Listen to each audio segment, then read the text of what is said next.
Hello everybody. Today we're taking a look at Abbey Road 2 from Spitfire Audio.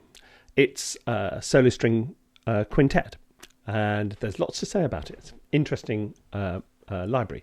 And because it's sort of cross genre, it's not just kind of I am an orchestral library or I'm a pop library.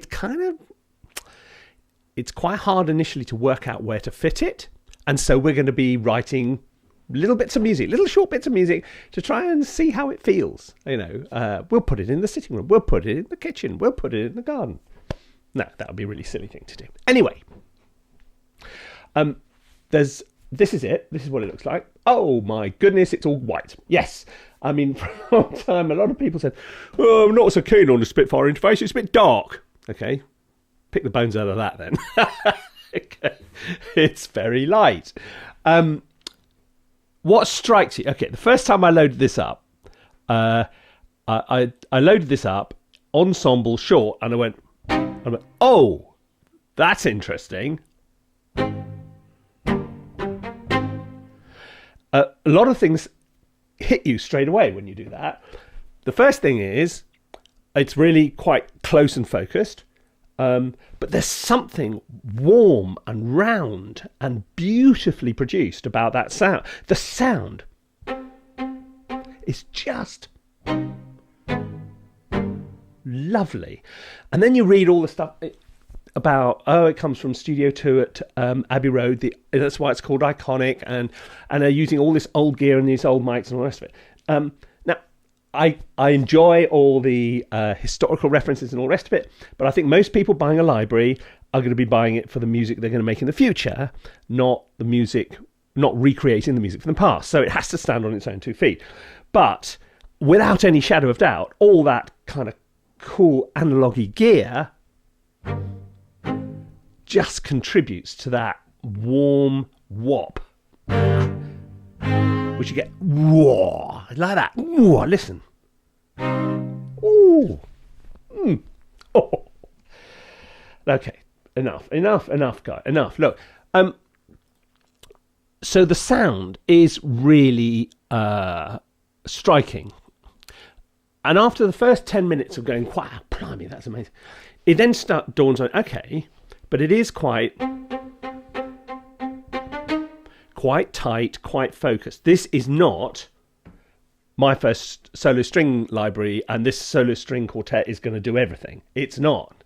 It's they have, other libraries and other manufacturers have other string libraries which are more traditional. This is not traditional. This is a new sound. There's a lot of sounds in here which you won't hear in many places. This is the ensemble thing. The other thing to note is it's only a small number, but it's, tucked away up the top there. Okay, look. This ensemble patch is 2 gigabytes. It's not small.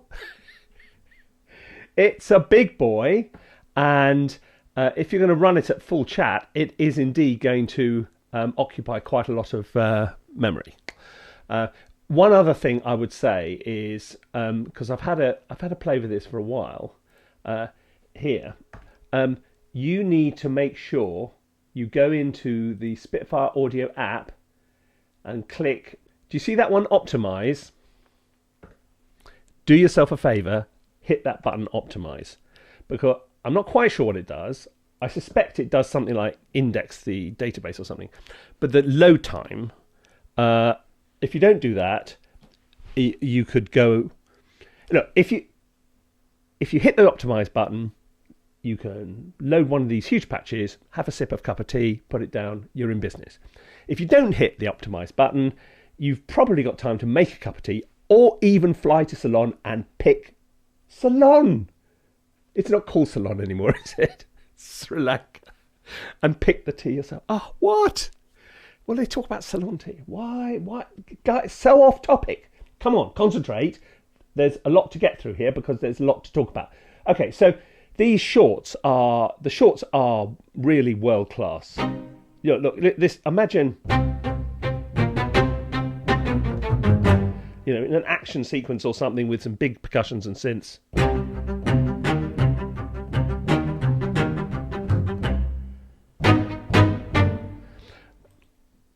bit longer.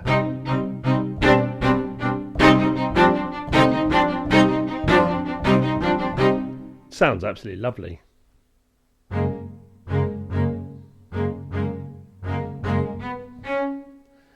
Marcato.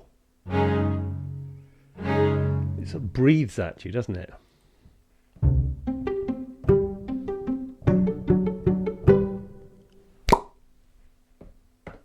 Okay, very nice. Thank you. There is a couple of things about the interface which I'm going to just point out before we go any further. You get the choice of these things here. There's a very subtle little button there. You click that, and you can decide which of all these techniques you want to include in that particular little preset. So it's quite cool. Mic positions. If you're on the Pro version, there are, I don't know, well, I say enormous number. There are a lot of them, and that accounts for the fact that it is 270 gigabytes of data. How many times could all the literature in the world ever written fit into that? It's massive. And you can faff about till the cows come home with these mixes. I mean, I've ultimately ended up going, I said, yeah, they're all really nice and all the rest of it.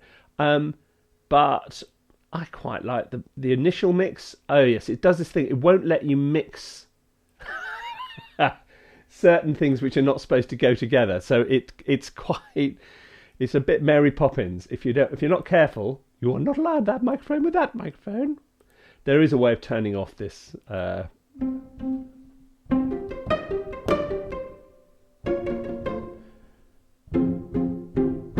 So using the microphones, you can make it a bit less focused, a little bit more ambient, but it's never going to be anything like the other solo string library, which is very ambient.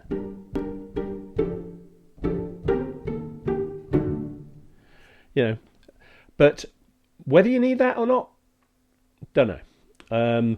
It works for me. I mean, it's useful, but 90% of the time. Also, just these the size of these. I mean, every time you open another mic position, you double the, massively increase the amount of memory it uses, and it's already using quite a lot. This is quite interesting. This is, they call it the arranger. The idea is, with an ensemble patch, which is basically a mashup of, starting down here, we have the double bass going through cello, going on to viola, into second violin, and then finally up to first violin. And they kind of, you put the whole thing together. So, homogeneous sound of the string section, whop, across your keyboard. Now, enter the arranger. Rather than just have, where's the button? Go on, turn off there. Deciding exactly where they start and finish like that. You've got this, and you can mess with it. You can design your own patches. So it crossfades. Let me go on to Marcato. That's probably a better one to illustrate this. Now, the other thing which comes with this is you do sometimes get some slightly strange stereo placement. For obvious reasons, because at the lowest velocity, it's including some double bass, and at the top one, it's including more. You see what I mean? So it's sort of, and it's not that distracting, but it's a really good piece of technology, and I would imagine this is going to work even better with orchestral sections where there's slightly less focus on position, because this is, I'm a first violin, I am exactly there. I am a cello, I'm exactly there. And because it's so dry and focused, this ensemble thing can sometimes wobble about a bit. Well, not wobble about a bit. I mean, it's just, you understand what I'm saying. You do? Let me know what I'm saying in the comments. 'Cause I don't. No, I do. As Abba were prone to say. Right. Keep focus, guys. Keep focus. Okay, so we've done the mic position. Right. And as usual, you've got the reverb tightness. I mean, all kinds of other bits and pieces you can control up there, and things you can assign to the mod wheel, and lots of other little bits and pieces. But broadly speaking, this is, what you see is what you get. Now, in this, you get violin 1, 2, viola and cello, and bass, as you'd expect. The legatos, go on then, guy. I always try the viola because I think it's the last thing they look at. And if the viola is good, the rest are going to be good. That's my theory. It doesn't always hold up. So this is the professional version, which means you get both slurred legato and portamento.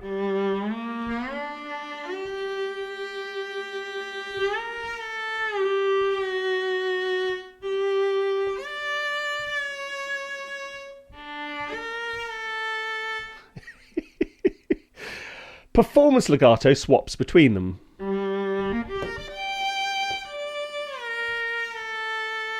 Now, this feels to me like brand new technology. This doesn't feel the same as some of the others I've played before. It's really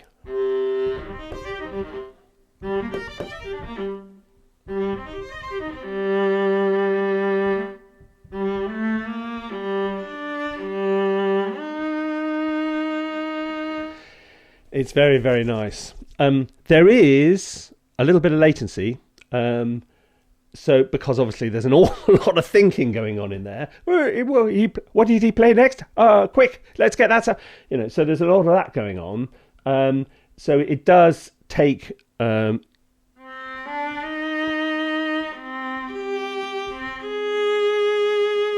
So you may need to do some twiddling around afterwards to tighten the timing up, but that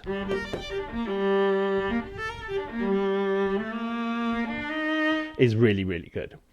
So there's at least two pieces of new technology going on in here. The legato and the crossfadey thing, both of which is pretty impressive. Downsides. Okay. When I first started playing this, I was blown away by the sound. I thought, absolutely great. I really loved the legato. Personally, I'm not absolutely sold on the first violin sound. Now, there's a reason why this first violin sounds like this, and I think, and I'll come to this in due course, when we do a little bit of a... Am I loading this? Yep. It's loading. It's going whizzy, whizzy, whizzy. 500 megabytes. There we go.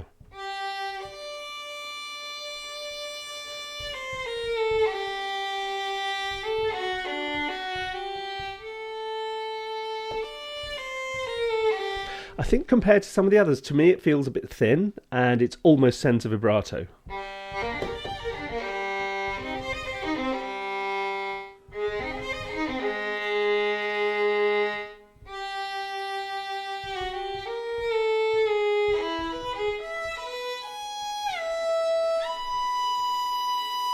Do you see what I mean? Also,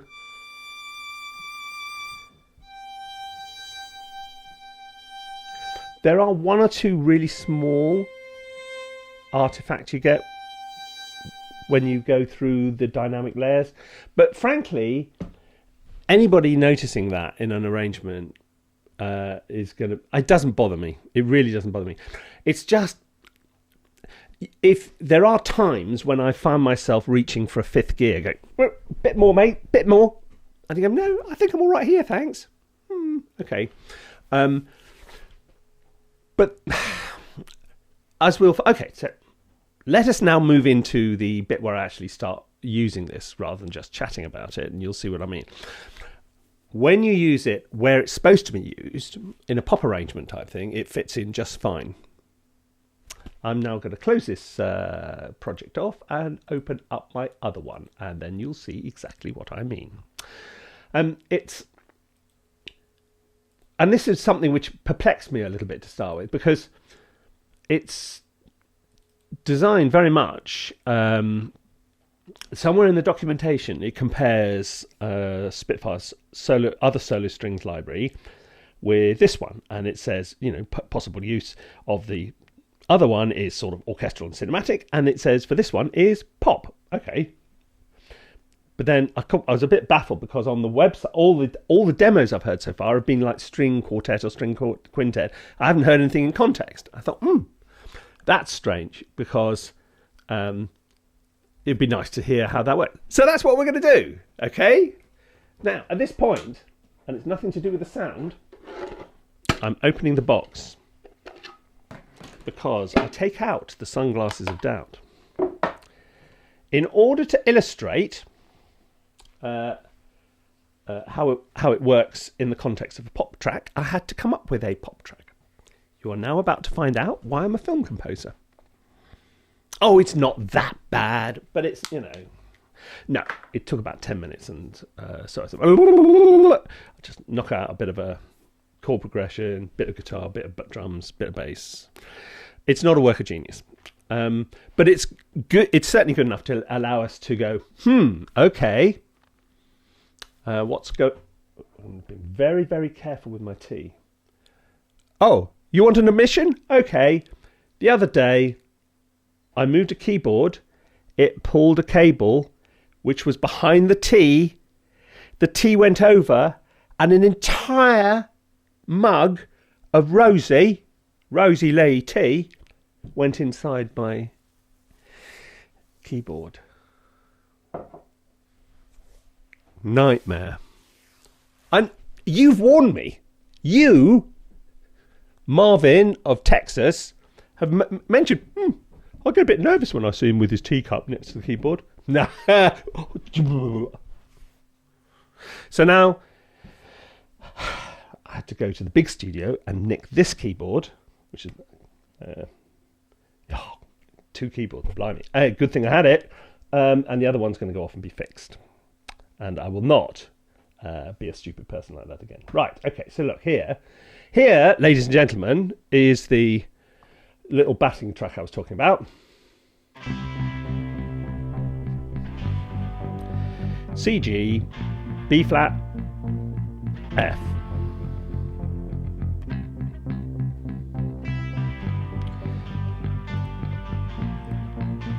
Shout out to Synapse Audio for Obsession. It's wonderful.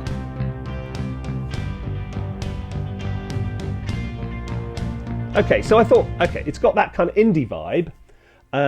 So let's just indie vibe along with it and see how it fits in. So I'm going to start by putting a cello line in.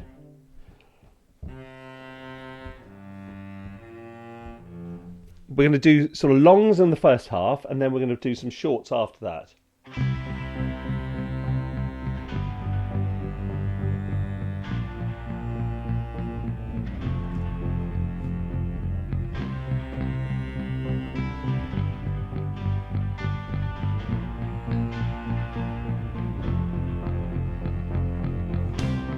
Okay, right, that is a bottom line.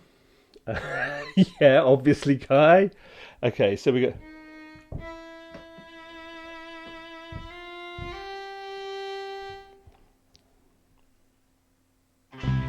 Oh, maybe the click would help, then I know where we are. What does it start on? Oh, yeah. Oh, Guy, it's the world's simplest chord progression, and within one bar, you forgot what it is. What is it? C, G, B flat, okay.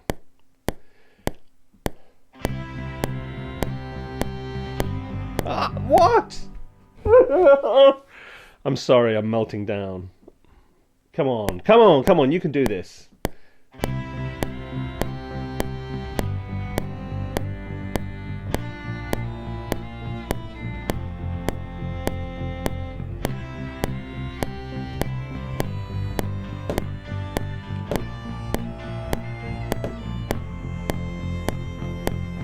Okay, right. Now we're going to put something which is going to go, if I'm starting on the third, maybe I'll start on this C and walk up underneath it, see if I can do this in real time.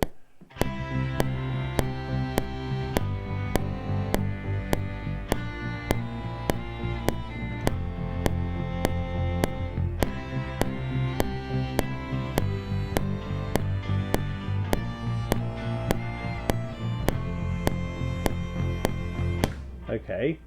Now adding a viola line. Where is the viola going to go in this epic arrangement?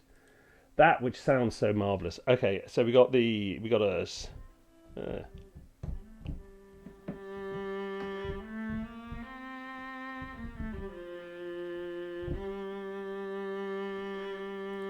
Let me just go into my viola person.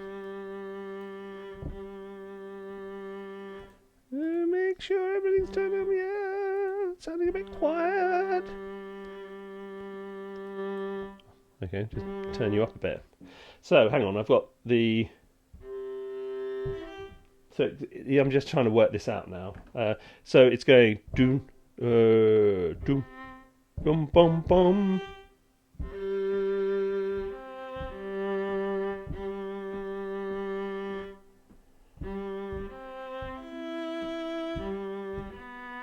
Oh, just play, guy.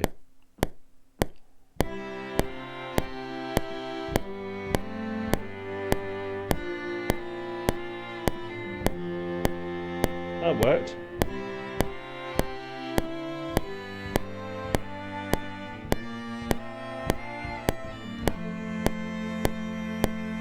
Okay.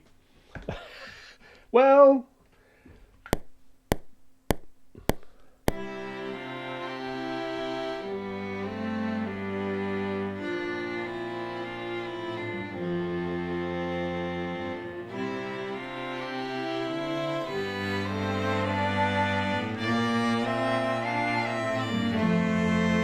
It sounds alright for an improvised bit of string. Okay.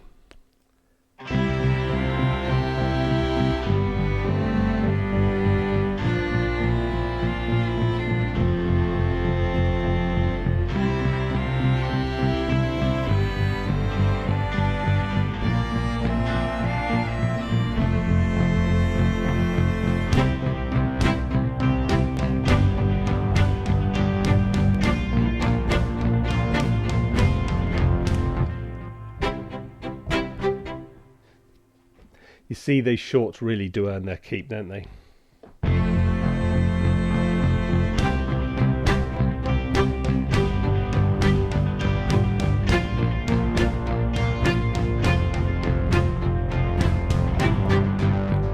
Okay.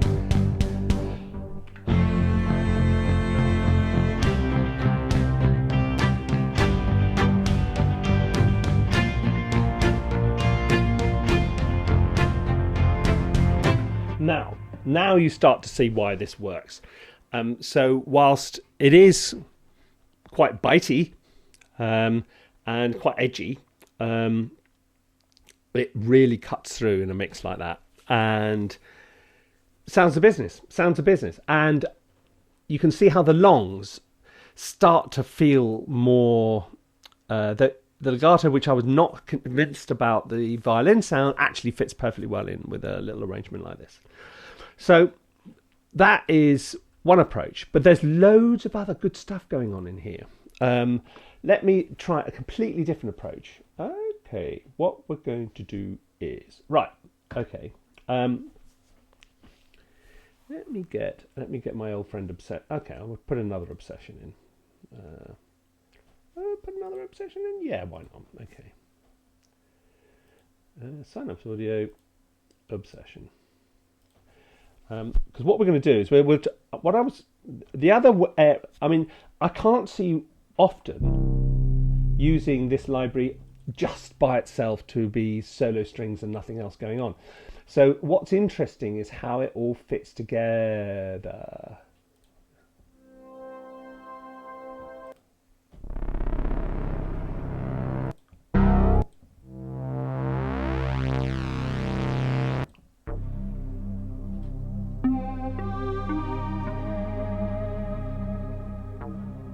Something a little bit more textural. Textures, as if I said. Ooh. Ooh. Okay, that'll do.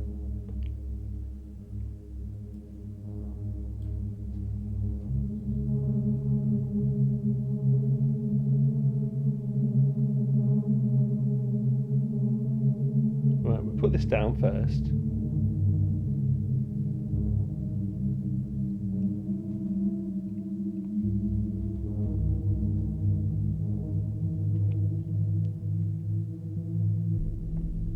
Okay, now we're going to, let's take the basses, long basses. Ah, this is good. This is good. You see this long flautando thing here?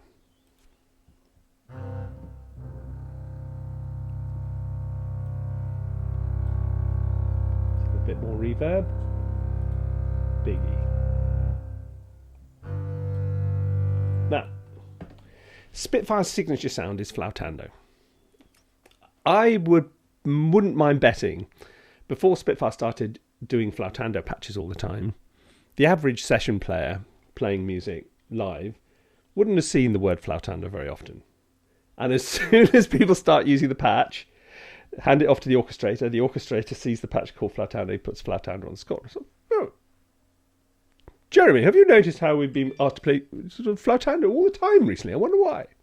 Because Paul and Christian have made these patches and everybody loves them, and now they want real players to play it too.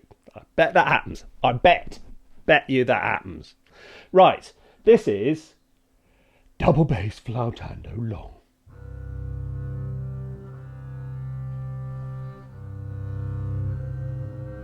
That is a very nice sound.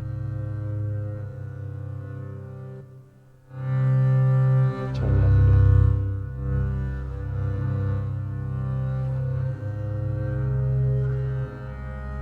Now let's put it in with the, take the click off.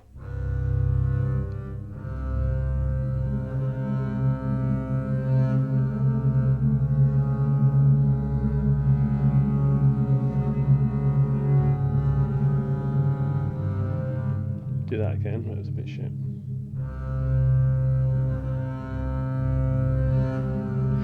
It's the way it's almost a performance in every note.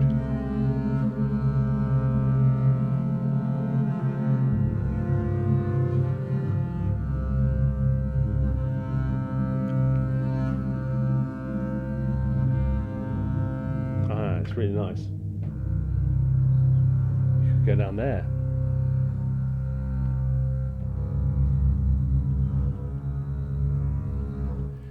Let's go. Go on, let's add some cello. See how that goes. I don't want legato cello. I want a long cello, not a legato cello. Oh, you're supposed to be. Okay, we'll load up a long. There. Come on, you can do it. Long, sul pont.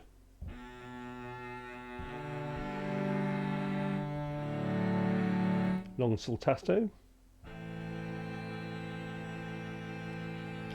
Sul pont is sul ponticello, which is right down the end of the string, so it's a slightly more brittle sound. Sul tasto is over the fingerboard, and that's a slightly more round sound.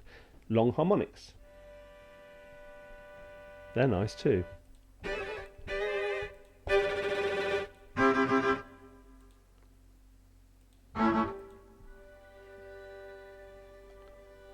There is still a slight problem with the measured trems, which is a bug. I don't think, I mean, I've had a beta version of this, but I have a feeling it's still there at the moment, but I'm sure they'll fix it. That the measured trems are out of tune with the rest of the patch. Oh, there. Oh, ongoing gorgeousness.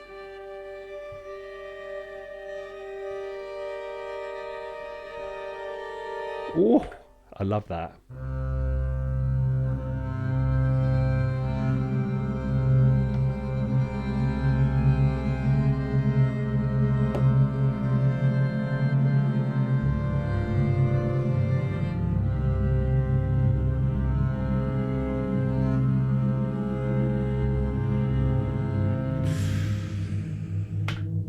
Look, there's a lot of the flautandos are really, really good.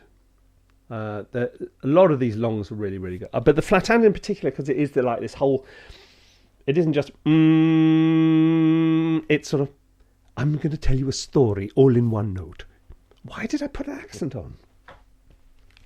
Unnecessary. I'm going to tell you a story all in one note.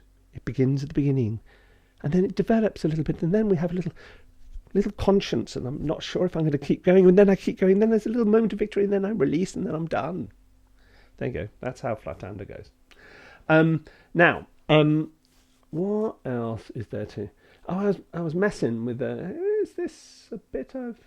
Is this what I was messing with? It is what I was messing. I was just playing with the shorts.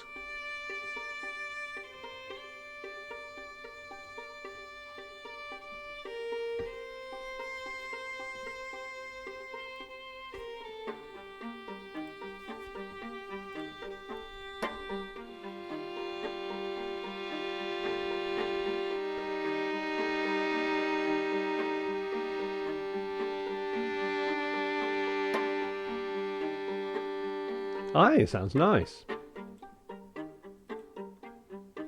That's a film score.